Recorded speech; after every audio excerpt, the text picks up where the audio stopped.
ल नमस्कार है तपाईँहरू सबैजनालाई।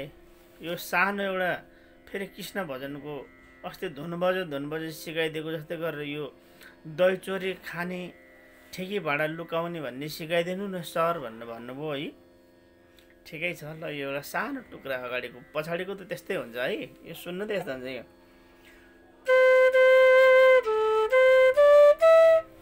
सा सा ध सारेको गरेको है। सा सा ध सारे ग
पछाडिको चाहिँ लगभग उस्तै उस्तै छ।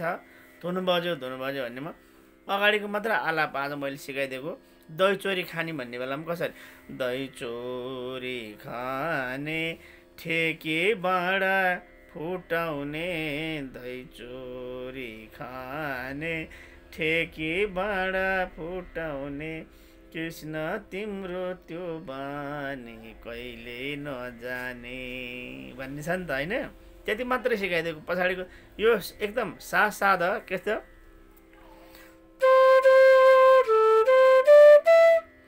सा ध सारे ग अनि ग गध प म तीव्र म है।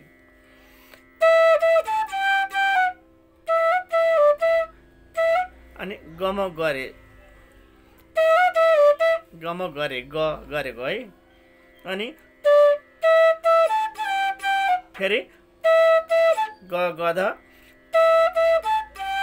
पम अनि गरे नि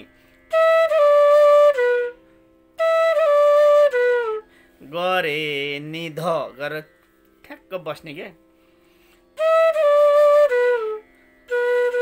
अनि नि रे फेरि रे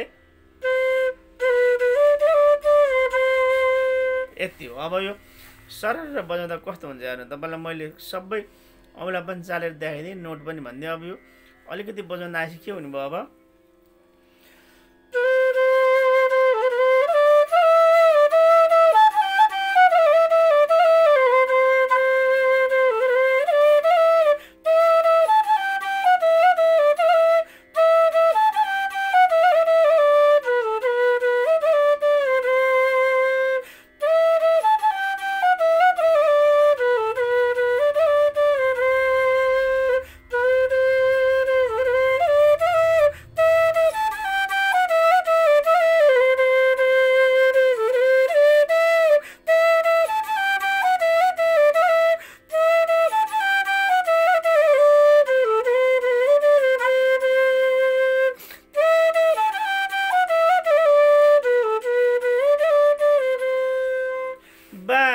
यति हो अगाडिको।